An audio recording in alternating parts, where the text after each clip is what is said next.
Hey, how's it going, y'all? Welcome back to the Gil Podcast. This podcast is about me, Gil, and the things that I'm currently obsessed with. On today's podcast, I want to talk about a few topics. I really want to do, some tech stuff, share. I'm really excited about all that stuff, but the main topic for today is going to be pretty much a personal topic in regards to my wife. And I had a really fancy title. I just got off work and I had a perfect title while I was in the shower.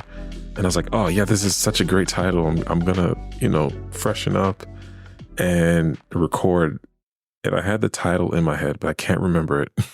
I should have wrote it down. But I have this fear. The fear is so irrational. It doesn't make any sense, but I had this fear for a very, very long time. I've had it maybe like 10 years ago. I want to say maybe 8 years ago, to be realistic, that people would believe that I'm not married. I know you're like, what? But the thing about fear is just, it's not like, it's super lame and funny to some degree, but this is my fear. And even though it might not be understood by many, it's a fear that I hold dear because it's something that I fear. Like you can't tell me that this does not exist, right? And I've kind of told myself this is very irrational, and I've told my wife, "Hey, babe, I think this is like a thing, and I fear that somebody's going to say something." So I'll have my wife come to like hangouts with my friends. Like this is numbers of years ago. And then anytime I'd bring my wife out, if one of my friends had a game night or whatever the case is, or if I met somebody new, they would utter, "Oh wow, she does exist." And I would feel so annoyed and elated. Like, oh, see, I knew this was a thing. I knew that this person was thinking that. I can just feel it. Recently, I had a client invite me over for an event, and I said, "Yeah, that'd be fantastic." And they said, "Hey, would it be okay?" No, it's just the person said they would love to meet my wife. And this person has been coming over my home since September of last year to do content. So this is a client. They've worked with me for months now, right? And I was immediately hesitant. And the person kind of said, "Oh, your wife can't make it?" I'm like, "Well, I don't know. I don't think so, but I'll try." And later on in that week, the person and the person's partner made a comment and said, "Yeah, we don't really think your wife exists." And they just started laughing. And I looked with a straight face, like, "What do you mean?" "Yeah, we know you're really good with AI, Photoshop, and all that cool stuff. And your wife looks very unique, beautiful Black woman. She's probably AI." And they just started laughing because we've never met her. And it was such again, this is a fear that I'm fearing. And you're probably listening to this like, what the heck are you talking about? And just today, someone that I know said that their partner said the same, says that maybe Gil's wife doesn't exist. And it didn't piss me off. I was more so like, yeah, this is an irrational fear. This is not just an irrational fear. It's an actual fear. And it's a fear of something that, hey, if people are dealing with mistrust, people are dealing with not believing the things in the media and the news. Of course, if they find anything that doesn't really line up, they have to kind of just like look into it. And yeah, that's pretty much it. I want to talk about why I don't have to prove my wife exists to y'all. I really don't. And I'm so happy that my wife is the type of person where she doesn't care to entertain or be the person that has to be seen. My wife doesn't care to be seen. My wife does her job. She comes home.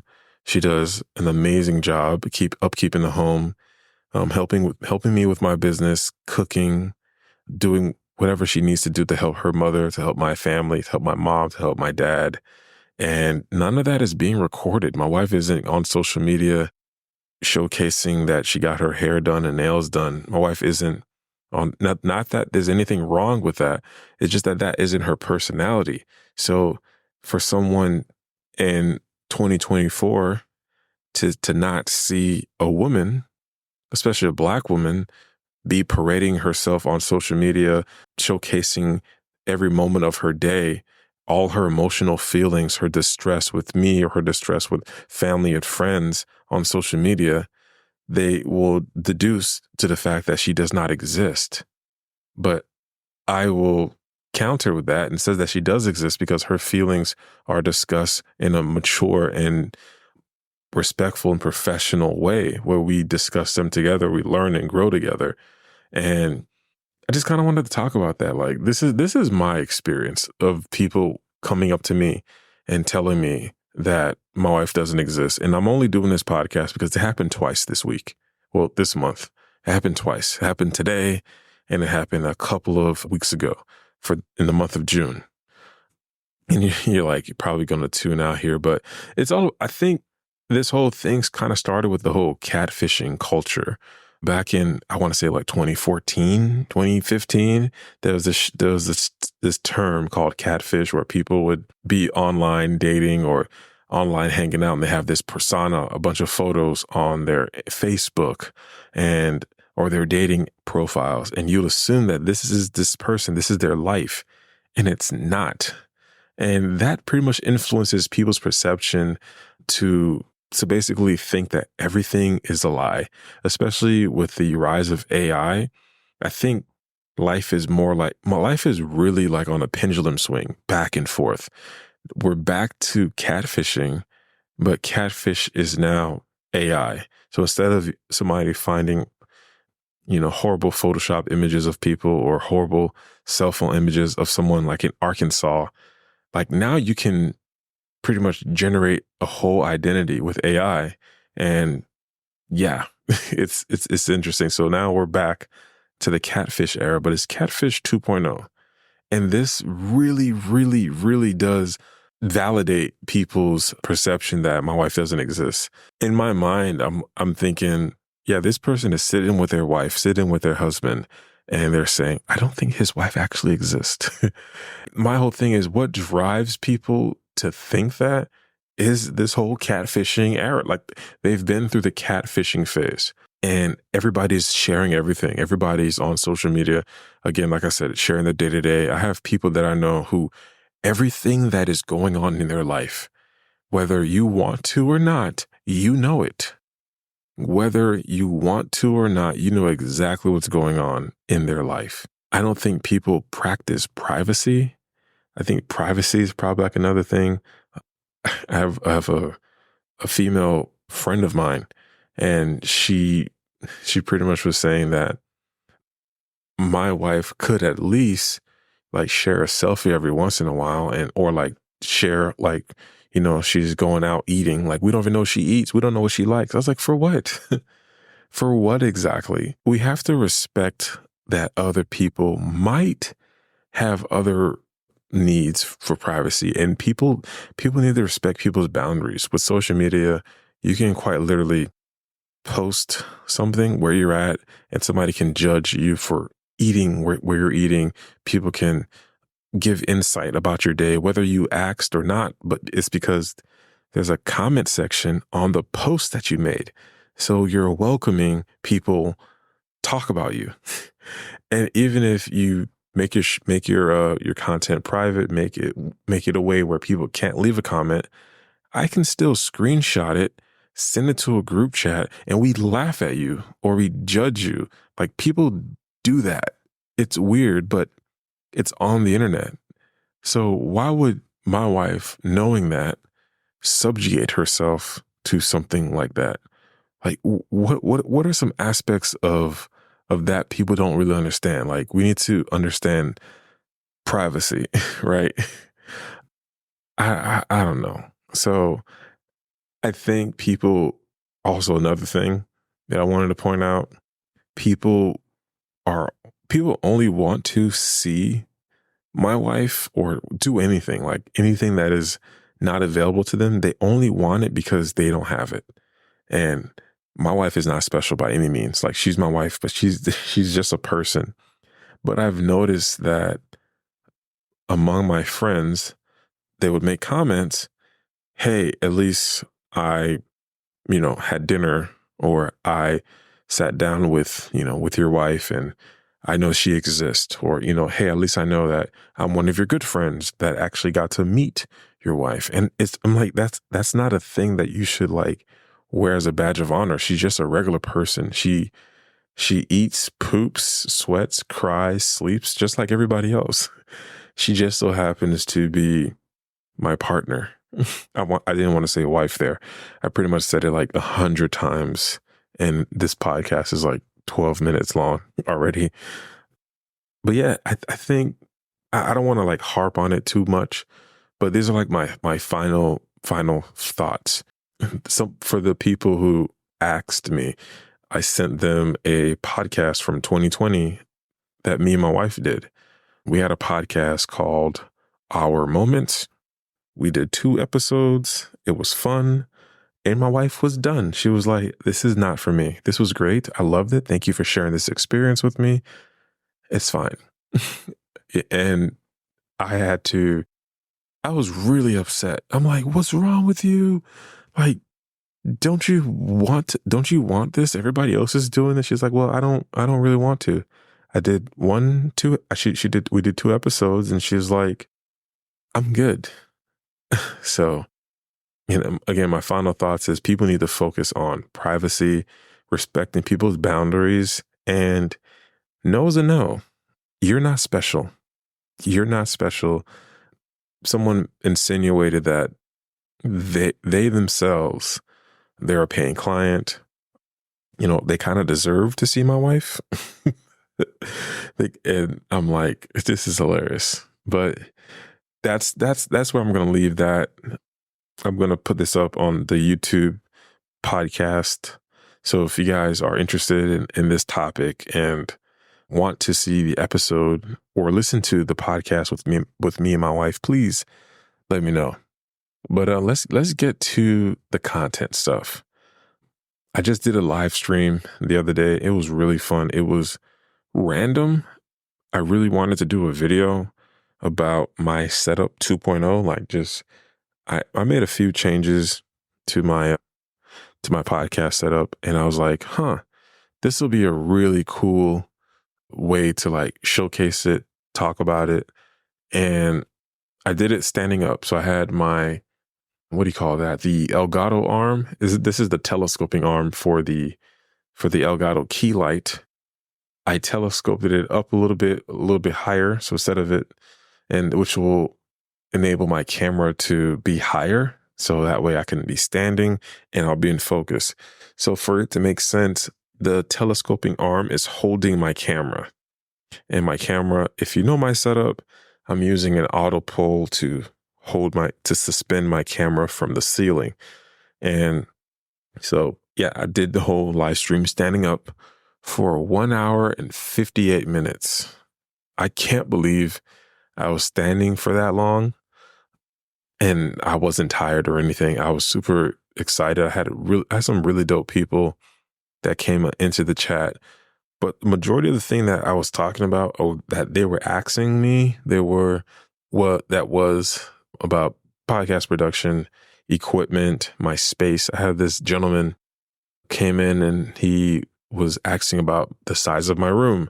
So luckily I had a 20 millimeter f1.8 lens, which would show you like how wide the room actually is. But I had it punched in. With the Sony cameras, you can actually punch in and zoom digitally.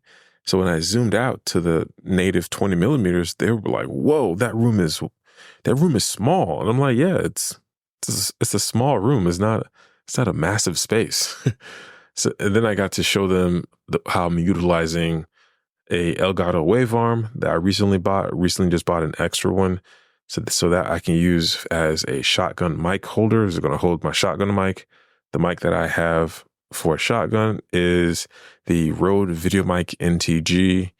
Yeah, it's pretty dope. I have a super duper long USB-C cable plugged into it, and it's plugged into the back of my CalDigit TS4. Yeah, my setup has changed a lot. I'm still working on the cable management. It's so much better now. But one thing that I was sitting in the live stream thinking about, and I was trying to explain, I came across some good funds to invest into my setup, but I didn't really see anything that I really needed to upgrade. Like I saw that's why I got me a refurbished Elgato Wavearm. Normally it's $100. I got this one for like 75, on Amazon, refurbished, used. So I really was telling people in the live stream, save your money, only invest into things that will propel you to the next level. And that actually makes sense. Like, don't buy I can literally say you can buy a red camera, it'll propel you to the next level, but buy something that is within reason. Like, so I really would like to get a Sony FX3, but I don't really shoot raw. I don't really shoot anything with S-Log. I don't really need to shoot anything super cinematic. Like, I'm using A7 IV with two Sony A7Cs, and I shoot with auto white balance. I don't really do anything, and I just slap like a simple LUT on Final Cut Pro for the video. I don't have time for editing. I don't shoot S-Log. I don't do none of that at the moment because I really just have the camera just set to auto. And a lot of videographers would wrestle with that, and they'll say, no, I want control. I'll shoot raw. I'll record raw onto my SD card and then pop the SD card to my computer and transfer the super large video files. But for what? For what? I use an Ecamm Mini Extreme ISO to capture 3 HDMI signals, so 3 separate angles: camera 1, camera 2, and camera 3. And depending on the situation, I might have a 4th camera angle, and I would record each angle individually due to the ISO functionality of the Ecamm Mini Extreme ISO. That's my setup, and the Ecamm is 1080p. What I was talking about on the live stream, I had a client say, hey, I'm noticing that this video file is 1080p. Anytime you work with me, it has to be 4K or else. And I'm like, really? I mean, I was like, nobody really cares. 1080p, it's okay. Like, it's really fine. But there are instances, or there are specific clients who would ask for 4K footage, 8K, 6K. Those are those clients. But a client paying me $300 to do a podcast, and they have maybe like 1 or 2 followers and no engagement, and they have like 3 or 5 business pages, you can shoot the podcast in 1080 because at this point you don't have any reps in, you don't have any practice, you haven't really put your name out there, and you're not even spiritually, mentally, or invested into this podcast. You're just in your mind. You're like, well, I just paid, so I'm in this podcast. But you haven't practiced talking. You haven't practiced sitting down in front of the mic. You haven't practiced sitting down in front of the camera. You haven't even looked at your tape. So I'm just letting you know that the 1080 is fine unless you ask. Unless you say, can this be 4K? Then by all means, we'll do 4K. But it's highly unnecessary. People be asking for the craziest things. I had a client one time. She asked me, I don't know where she heard this, but she's like, can I get the raws? And I'm like, no. She's like, I need the raws. I'm like, no, you don't. For what? She's like, no, I was like, tell me why you need the raws. Oh, somebody told me to ask you for the raws. I'm like, I'm not giving them. You get the JPEGs. The raws are mine. But why do you want the raws? I'm like, because they're mine. A lot of my shoots that I've done, I keep the raws. I have a NAS system, and I transfer my photo shoots from to there. I have a old iMac. I put my all my photo shoots from where when I was starting photography, they're in my iMac, and they're on Dropbox, they're on Google Drive, and they also are on my NAS. And the point that I wanted to go on is just circling all the way back to buying things that you actually need. My NAS was fairly expensive. I want to say altogether, I probably spent a little over $2,000 to set everything up. And I knew this thing would be a server for me and my wife that we can enjoy, saving our content, backing up our phones, backing up our computers to it, just throwing things in there, saving it, making sure that it's secured, accessing those files anywhere around the world. Like, yeah, it gives us a lot of peace of mind. I could have used that $2,000 to buy a what would you call that? Like a $2,000 ATEM switcher that enables me to do 4K output, right? But that thing is only useful for me for $2,000. And I have yet to have a client ask me for 4K in regards to a podcast. So that would be me just buying something because I want it, which is fine. It's totally fine to buy things that you want. I really want the Sony A7S III, and I would really like the Sony FX3. These cameras are about $3,400. Let me check right here. So Sony FX3. So $3,700. And I really want it. It's a full frame cinema camera. It's approved for Netflix. But am I shooting a Netflix movie? I could shoot a Netflix movie with the cameras I have now. Like, respectfully, like a cinematic movie, I can. I have a Sony A7C, which is technically A7 III. It has a pretty good dynamic range. My main camera is a Sony A7 IV, really good dynamic range, really good video quality.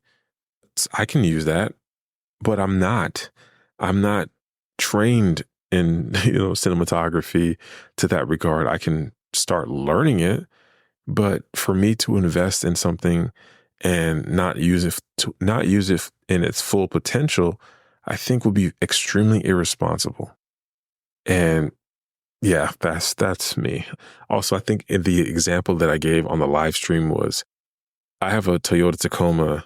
It's a 4-cylinder, and I was talking to a few of my mechanic friends, and they said that it's blasphemous for me to have a truck and it's a 4-cylinder. It should be a V6. It should be a V8. What are you doing? And I told them I'm actually producing content. I actually just have a wife who goes shopping sometimes to Sam's Club or whatever and buys things in bulk, or she goes to OfferUp and buys furniture like coffee tables that she refurbishes. Yes, my wife buys furniture and, uses them and cleans them up and does all that cool stuff that all those cool kids do on TikTok, but she doesn't film it. And that's fine. Even though I really want her to film some of the things that she does and share them with the world, because I'm pretty sure there's millions of my wife out there, people like my wife out there. So yeah, the example that I gave was I'm good with my truck. It's a 4-cylinder. I'm saving on gas. It's a bigger vehicle. I can put my equipment in there. My wife can also use it for whatever she needs. And it's not a gas guzzler. But society dictates that I get a huge, bigger truck, big knobby wheels, big Ford Tough, big truck, and get it because that's what society tells me to do. And it's the same going back to the previous point of the podcast where I was talking about society's telling me that I should force my wife to be more social, but to what end? It was like that I had this former acquaintance, she was adamant on meeting my wife. And she's like, it doesn't make any sense why she doesn't want to see me. And she was shout my wife's name while we were hanging out upstairs doing content. And my wife will be downstairs. And she's like, come on, why does she want to say hi? And I'm like, why would she want to say hi to you? What is that going to do for her? No, but I really want to see her. But what is that going to do for her? Like, who are you? There's really, it's not that you don't have anything going on, but what are you to her? Absolutely nothing. It's a selfish need. It's the same thing with people buying, let's say if I wanted to buy the FX3, it's a selfish need. It's not going to push the needle forward for my business. It's not going to push the needle forward for my wife, for my clients. If I had if I had like extra income, right? And this was my business, like 100%, like this is still my business. But if I had a little bit more capital, a little bit more income, for sure, the FX3 I would get it. But for my setup now, 2 Sony A7Cs, 1 A7 IV, and 1 Sony A7S II, that's enough for me to run my podcast production business. That's great. If I get a bigger space, yeah, more than likely when funds starts coming in, I would have to upgrade to an FX3. And you can say, well, Gil, you can probably get an FX30. It's just, I could be a little bougie here. I could be a little bougie here. I'll probably never get a crop sensor camera, ever. If I do, it might be an FX30, which is the crop sensor version of the FX3. It might be an FX30, but I just would prefer just an FX3, a quality of life, full frame. It's bigger, the same body as FX30, but come on, it just looks okay. So the FX30 is $1,600. So it's like, it's a crop sensor. And it's funny that one of my A7Cs, I got it on Amazon refurbished for $1,100. It was like the middle of the night, and I saw it. It's for like $1,100 buy. But my first A7C was brand new. It was like $2,000. You mean to tell me there's a cinema camera with tally lights for $1,599? I'm I'm low key rethinking. I don't know. Yeah, I don't think I'll get it, but I might consider it depending on if I get a studio space. Like if I upgrade to a bigger space, yeah, maybe. I don't know. Unless somebody gets me one for my birthday, which is tomorrow. Tomorrow's my birthday, June 23rd. So if you are listening to this, June 23rd is my birthday. If it passed, say happy birthday to me in the comments or whatever the case is. And buy me an FX30. Yeah, I don't think anybody's going to do that. But hey, you never know who's listening. Maybe some, rich, spoiled millionaire accidentally listened to this podcast, slipped and fell. When they slipped and fell, they logged into their Cash App account and they sent money to #ShinGuil, Shinguil, and then hit send right when they hit the floor. And then the thud actually made them do $1,600 to my Cash App. Yeah, that's like the only way I can see that happening. But yeah, I just kind of wanted to get on here and talk about that. I should be in bed right now. Got a long day ahead of me. Later this week, June 20 something, I'm actually going to North Carolina for a podcast conference. I'll be speaking there, and enjoying the scenery. I'll be in North Carolina doing that. I know many of you don't know where I live, but I'm in Florida. I'm in Florida, and I'll be flying to North Carolina for a few days, networking with a lot of different creators there in North Carolina, and flying back home to probably podcast. Actually, I'll be podcasting again, I think Tuesday when I get back, with Elle from the Agreeable Gray Area podcast. We're going to do a podcast in my home. So that'll be really fun. So thank you so much for listening. And if you did enjoy this podcast and you have some questions about content creating, whatever the case is, please comment down below or send me a email at info@gildormius.com. I'm trying to put a link to that in the description, but info@gildormeus.com. Like always, in my previous episodes, I have this segment where I shout out my Patreon supporters, people who are going above and beyond to show some support. It pushes me to at least make an episode or post on my Patreon, be vocal in that regard. Is like, okay, they're supporting me. They believe in me. They believe in the cause. So shout out to Hassan. Put a link to his YouTube channel in the description. He's a great supporter. He's from Down Under, so he's great. Shout out to Elle. I'm going to be interviewing her. You know what would be dope? So I'm interviewing Elle on Tuesday. What if I interview Hassan?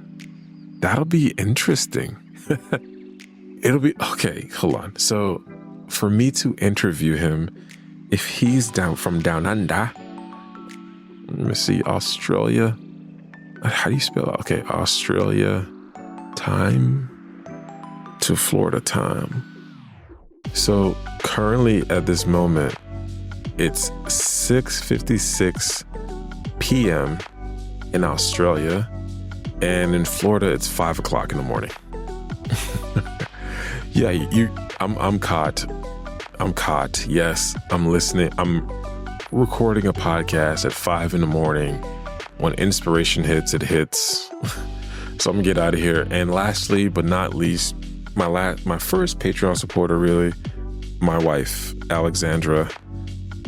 She's amazing. She's a great supporter, and she's real. All right, y'all. Thank you so much for listening. Link to my website, my Patreon, if you want to support that. Link to Hassan, link to Elle's podcast is going to be in the description. Thank you so much. Have a nice one. Peace.